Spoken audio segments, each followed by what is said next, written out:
नमस्कार, मैं हिमांशु और आप देख रहे हैं टारगेट विथ हिमांशु।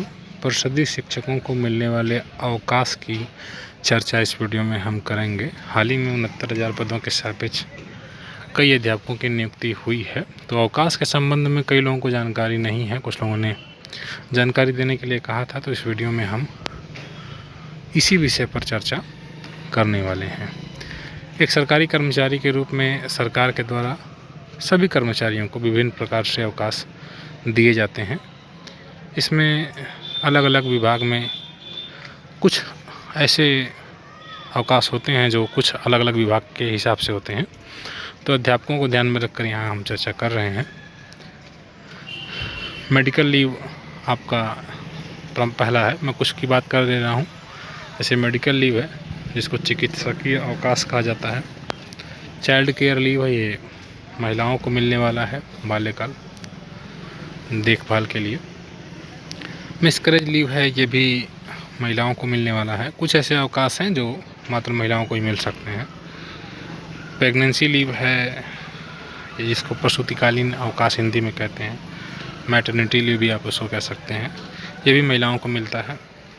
ये 6 महीने के लिए मिलता है। मिसकैरेज अगर होता है गर्भपात, तो उसके लिए 42 दिन का अवकाश मिलता है महिलाओं को। बाल्यकाल देखभाल के लिए 2 साल मैक्सिमम अवकाश इन लोगों को मिलता है। मेडिकल किसी को भी मिल सकता है, और पूरी जो मतलब उनकी नियुक्ति है, पूरी नौकरी जो है, उस दौरान पूरे कार्यकाल में 1 साल के लिए इनको मिलता है। उसके बाद 6 महीने के लिए मिलता है आधी सैलरी पर, ठीक है। लगभग 1.5 साल आप कह सकते हैं। अर्न्ड लीव होता है, ठीक है, जिसको आप हिंदी में उपार्जित अवकाश कहते हैं। 1 साल में 1 दिन ये मिलता है। CL होता है, आप जानते हैं, कैजुअल लीव। यह आकस्मिक अवकाश होता है 14 दिन का। और नॉन पेड लीव होता है, जो कि अवैतनिक होता है। 5 साल के लिए आपको पीरियड में मिल सकता है। सरकार चाहे तो उसको बढ़ा भी सकती है। मतलब आप किसी आवश्यक कार्य से मान लीजिए कहीं बाहर बहुत जा रहे हैं और आपको 4-5 साल के लिए या 3 साल के लिए जा रहे हैं, तो आपको मैक्सिमम 5 साल के लिए, मैंने बोला, ये मिल सकता है। इस दौरान आपको सैलरी नहीं मिलेगी, ये अवैतनिक अवकाश है, ठीक है। तो इसी पर हम थोड़ा विस्तार से चर्चा करते हैं। अर्जित अवकाश सबसे पहले बात करते हैं, क्योंकि अगर आप मानव संपदा पर आप देखेंगे तो सबसे पहले अर्जित अवकाश की बात होती है। अर्न्ड लीव, ये प्रत्येक वर्ष 31 दिन मिलता है पूरे साल, ठीक है। 1 जनवरी को 16 दिन। जैसे आप देखेंगे मानव संपदा पर, तो आपका बैलेंस दिखाएगा कि हाँ इतनी लीव आपकी बची हुई है, ठीक है। जैसे CL आपका दिखाएगा 14, ये बैलेंस है। मतलब मान लीजिए 1 ले लेंगे तो ख़त्म हो जाएगा, 1 तो 13 हो जाएगा। तो उसी प्रकार से अर्जित अवकाश जो है वो 31 दिन प्रत्येक वर्ष मिलता है। जनवरी में 16 दिन बढ़ जाता है और जुलाई होने पर 15 दिन, यानी 2-2 किस्तों में। ये नहीं कि इकट्ठे आप 31 दिन का ले लें। ये अवकाश आपको पूरी सेवा काल में, जितनी भी आपकी नौकरी है, उस पूरे कार्यकाल में 300 दिनों तक के लिए मिलता है, ठीक है। आप अगर इंडिया से बाहर जाते हैं तो भी आपके लिए वो काम कर सकता है, या इंडिया के अंदर है तो भी, ठीक है। तो कुल मिलाकर 300 दिन के लिए अर्जित अवकाश होता है। चिकित्सकीय अवकाश, अगर आप दूसरा जो नंबर है चिकित्सकीय अवकाश का, ये जो भी अस्थायी कर्मचारी हैं उन्हें 12 माह के लिए मिलता है। इस दौरान पूरा वेतन भी आपको मिलता है, और उसके बाद भी अगर आपकी तबीयत ठीक नहीं होती तो आप 6 महीने के लिए और भी अधिक ले सकते हैं। उस दौरान आपको आधे वेतन पर ये मिलेगा गवर्नमेंट के अप्रूवल के बाद। ये मेडिकल ज़्यादातर लोग नहीं लेते हैं, लास्ट में लेते हैं। और शिक्षा विभाग में वैसे आप ले सकते हैं, लेकिन मतलब ये है कि ये इसका एक फ़ायदा होता है कि लोग नहीं लिए रहते हैं। लास्ट में जब 60 उम्र होने वाली होती है, तो उसके 1 साल पहले 59 से ही वो मेडिकल लीव ले लेते हैं, तो उनको सैलरी मिलती रहती है और वो रिटायर हो जाते हैं पहले ही। तो ये लोग बचा कर रखे रहते हैं। आपके ऊपर डिपेंड करता है, अगर आपको बहुत ज़रूरत है तो आप इसको ले सकते हैं। अगर आपको कोई विशेष कार्य है, उसके लिए आप अर्धवेतन पर भी अवकाश ले सकते हैं, ठीक है। पूरे सेवा काल में भी आपको 365 दिन के लिए मिलता है, ठीक है। और इस दौरान आपको आधी सैलरी मिलेगी। और ये अवकाश भी अर्जित अवकाश की तरह ही होता है, यानी कि जनवरी को 16 दिन और जुलाई को 15 दिन कर्मचारी के खाते में जमा होता है, और पूरी तरह से मतलब टोटल 365 दिनों तक ये जमा किया जा सकता है, ठीक है। ये अर्ध वेतन पर आपको अवकाश मिलता है। बिना वेतन के मैंने भी बताया आपको 5 साल के लिए मिलता है, उसको असाधारण कहते हैं, एक्स्ट्रा ऑर्डिनरी लीव। अगर आप मानव संपदा पर देखेंगे तो वो भी आपको मिलेगा एक्स्ट्रा ऑर्डिनरी लीव। ये 5 साल के लिए मिलता है। इसमें आपको मैंने बताया कि वेतन नहीं मिलता है। आप अगर चाहें तो अपनी सर्विस के दौरान अस्थायी कर्मचारी अगर हैं आप तो 5 साल तक के लिए आप ले सकते हैं। उससे भी अधिक ले सकते हैं। अगर आपको और कोई बहुत आवश्यक कार्य है तो विशेष अनुमति लेनी पड़ेगी शासन से। अगर विकलांगता वगैरह हो जाता है तो उस दौरान भी आपको अवकाश मिल सकता है सरकार की ओर से। ड्यूटी करते समय अगर दुर्घटना हो जा रही है तो 24 महीने का अवकाश आपको मिल सकता है। 6 माह पूरे वेतन पर है आपको, और ये 6 माह आपका ड्यूटी माना जाएगा। उसके बाद अगले 4 महीने लगभग मिलेगा पूर्ण वेतन पर, लेकिन वो उसको अवकाश माना जाएगा, काउंट किया जाएगा कि आप अवकाश ले रहे हैं। और उसके बाद शेष 14-15 दिन जो आपका बचेगा वो आधे वेतन पर है। तो कुल मिला कर ये 24 महीना आपका इस तरह से चलता है। ठीक है, ये विशेष विकलांगता के लिए है, भगवान न करे इसको लेने की किसी की ज़रूरत पड़े।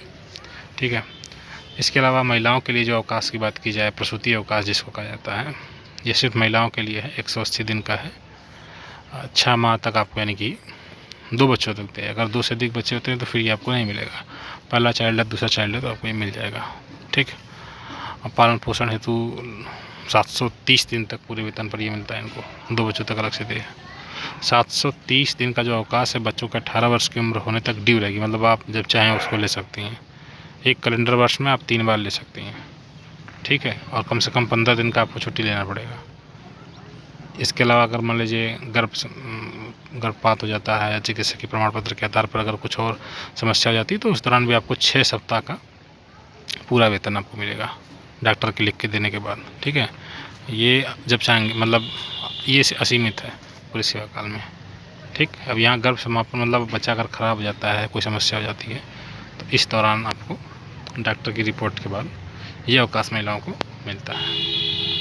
ठीक है, तो ये आपको जानना है। आकस्मिक अवकाश जिसको आप कैजुअल लीव कहते हैं, CL, ये 14 दिन आपको मिलता है 1 साल में। 2-3 दिन का विशेष अवकाश भी हो सकता है। मतलब इसमें आप ये 14 के अलावा भी आप देखे होंगे 1 या 2 करके एक्स्ट्रा मतलब करके दिया हुआ है पेड लीव करके। ठीक है, तो ये CL आप अगर लेना चाहें तो एक बार में आपको 10 मिल सकता है, लेकिन 10 के लिए आपको आपके हेडमास्टर या BEO से नहीं बल्कि BSC से संपर्क करना पड़ेगा। मतलब वहाँ तक आपको एप्लीकेशन फॉरवर्ड होगा। तो ये कर्मचारियों के खाते में जमा नहीं होता है। जैसे ये 1 साल होगा तो 14 खत्म हो जाएगा। जैसे मान लीजिए अभी 69,000 में आपकी नियुक्ति हुई है तो 14 आपकी लीव है, ये दिसंबर में ख़त्म हो जाएगी। ठीक है, जैसे दिसंबर बीतेगा, नया साल शुरू होगा, जनवरी शुरू होगा, तो ये 14 आपके जो है लैप्स हो जाएंगे। तो आपको इन 14 अवकाश को इन दिसंबर के पहले ही ख़त्म कर लेना। मतलब अगर आपको ज़रूरत हो रहा है तो आप उसको ले सकते हैं। ठीक है, यानी हर साल आपको ये 14 मिलता रहेगा और उस 14 CL का यूज़ आपको करना रहेगा पूरे वर्ष के दौरान। ठीक है, तो अभी आप लोग की नई नियुक्ति हुई है तो आप लोग भी इसमें ले सकते हैं। कुछ लोग पूछते हैं क्या ये छुट्टी सभी लोगों को मिलेगी? जी बिल्कुल मिलेगी। ये मेडिकल वगैरह या कुछ अवकाश हैं जो अभी कुछ दिन बाद आपको मिल सकते हैं, लेकिन ये CL वगैरह आपको आराम से मिल जाएगा, कोई दिक्कत नहीं है। कुछ लोग कहते हैं परीक्षा काल में, तो क्या परीक्षा काल में CL ले सकते हैं? बिल्कुल ले सकते हैं भाई साहब। वो आपका अगर मानव संपदा पर दिखा रहा है तो इसका मतलब वो आपका सब कुछ है। ठीक है, मतलब क्लियर है सारी चीज़ें, तो आप ले सकते हैं, कोई दिक्कत नहीं है। हाँ, ये है कि अगर मान लीजिए रविवार की छुट्टी और शनिवार को आपने अवकाश, शनिवार से सोमवार तक अवकाश ले लिया तो ये रविवार को नहीं काउंट करके 3 दिन आपकी छुट्टी मान ली जाएगी। तो अगर आप इस प्रकार की चीज़ों को समझ रहे हैं, जैसे मान लीजिए, तो आपको थोड़ा सा संभल कर छुट्टी लेना होगा। जैसे शनिवार है तो अगर शनिवार को 1 दिन की छुट्टी लीजिए, फिर सोमवार को फिर वापस 1 दिन की छुट्टी लीजिए।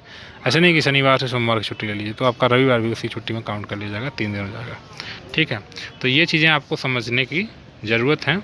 अगर आप 4 CL ले लेंगे लगातार तो हेडमास्टर साहब स्वीकार कर लेंगे, लेकिन उससे अगर अधिक लेंगे, ठीक, तो BEO फॉरवर्ड होगा और BEO उसको स्वीकार करेंगे। ठीक है, अभी अगर और भी अधिक ज़्यादा होता है तो फिर वो आई थिंक BEO तक ही हो जाता है मैटर सॉल्व। ठीक, अगर हेडमास्टर हैं आप या इंचार्ज हेडमास्टर हैं तो आप अगर अपना CL लेते हैं वो आपको BEO को बनाना पड़ेगा। रिपोर्टिंग अफसर आपने बनाया होगा ना, तो आपको अगर छुट्टी लेना है तो आप अपने रिपोर्टिंग अफसर के रूप में अपने हेडमास्टर को बनाइए। जैसे प्राइमरी में तो जो हेडमास्टर वो आपके रिपोर्टिंग अफसर हैं, जो इंचार्ज में है वो हेडमास्टर, वो रिपोर्टिंग अफसर हैं। अगर आप हेडमास्टर हैं पहले से ही हैं तो आपके रिपोर्टिंग अफसर आपके BEO होंगे। ठीक, CL स्वीकृत अस्वीकृत करने में 1 दिन का समय लगता है। ठीक, ये पहले थोड़ा समस्या हो रहा था, कई दिन लगा दिए जा रहे थे, तो बाद में सरकार ने इस पर जो है एक ऑर्डर जारी किया है, जिसके बाद ये कहा गया कि तुरंत इस मैटर को आप सॉल्व कर लीजिए। ठीक। अवकाश पर अगर निर्धारित समय में कार्रवाई नहीं होता है तो बीओ या बीएसए का उत्तरदायित्व तो इसमें है। आप अपना अगर ले रहे हैं तो आपको कोई दिक्कत नहीं है। ठीक है, तो ये इस प्रकार के जो कुछ अवकाश हैं, अभी अगर आपका कोई डाउट हो तो आप कमेंट कर सकते हैं और पूछ सकते हैं, उसको आपको सॉल्व करने का प्रयास किया जाएगा। परिषदीय शिक्षकों के लिए जो भी महत्वपूर्ण जानकारी है इस चैनल के द्वारा दी जाती रही है। आप इस चैनल से जुड़ सकते हैं और जो भी शिक्षक हैं उन तक वीडियोस को शेयर कर सकते हैं। धन्यवाद।